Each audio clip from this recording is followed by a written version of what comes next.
Kalau kita perhatikan, Islam itu kan hadir untuk memberikan kebaikan, ya. Bukan hanya kebaikan untuk orang Islam, tapi juga kebaikan untuk manusia secara umum. Maka dakwah Nabi Sallallahu Alaihi Wasallam itu dengan penuh bijak, ya. Coba nanti diperhatikan dalam beberapa riwayat. Nabi SAW itu dalam dakwah itu tidak pernah melaknat orang, tidak pernah mencaci maki orang, tidak pernah apa istilahnya itu merendahkan orang, tapi belum mengajarkan. Ya, kalau istilah sekarang merangkul, ya. Tidak tidak merendahkan orang. Itu Nabi Shallallahu Alaihi Wasallam merangkul tapi tidak memukul gitu ya. Ya, jadi mengajar tapi tidak menghina gitu. Itu Rasulullah SAW. Makanya Masya Allah, beliau itu luar biasa. Akhlaknya itulah yang membuat beliau sukses dalam dakwah. Maka dakwah itu ibu tidak hanya dibutuhkan kontennya, tapi juga diperlukan metode. Makanya para ulama sering mengatakan apa? At-tariqatu ahammu minal maddah. Metode lebih utama dibandingkan konten. Bisa jadi mohon maaf kontennya bagus, tapi kalau metodenya nggak bagus nggak diterima. Tapi ada orang mungkin kontennya biasa-biasa, mungkin kajiannya biasa-biasa, tapi Masya Allah kok bisa diterima. Karena kenapa? Metodenya bagus, caranya baik.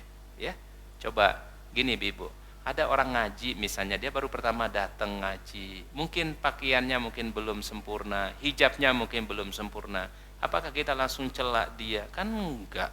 Kan dia juga proses. Ya, betul ya?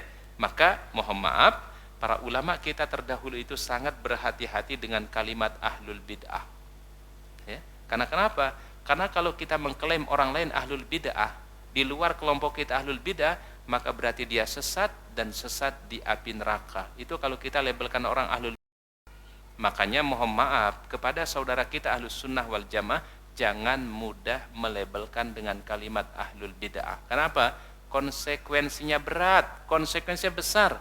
Kullu bid'atin dhalalah wa kullu dhalalatin finnar. Setiap yang bid'ah itu sesat dan setiap yang sesat di api neraka. Berarti kalau kita mengatakan orang sebagai ahlul bid'ah, berarti kita sudah menilai orang itu sebagai apa? Sesat dan dia di api neraka. Ini sehingga perlu bijak di dalam menggunakan istilah-istilah yang sepertinya istilah ini perlu kita dalami, perlu kita pahami kapan kita bisa menggunakan istilah ini, ya.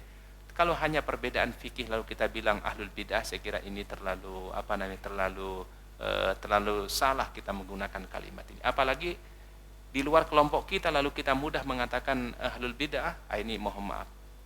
Inilah membuat umat Islam jadi kemudian hubungan satu dengan yang lain yang enggak baik. Karena kenapa? Mudah mengklaim di luar kelompoknya sebagai kelompok yang sesat atau ahlul bid'ah. Apalagi di masyarakat Indonesia ini mohon maaf, kalimat ini masih sensitif. Kalau ibu-ibu mungkin tinggal di Arab Saudi udah biasa dengar ahlul bid'ah. Tapi kalau di kita di sini udah konotasinya udah sangat negatif. Maka sekali lagi lebih bijak dalam berdakwah, lebih santun dalam berdakwah supaya tersampai kebaikan ini kepada orang lain. Jangan sampai gara-gara karena metode kita nggak pas, metode kita nggak baik, akhirnya kita tidak tersampaikan kebaikan itu kepada saudara-saudara kita.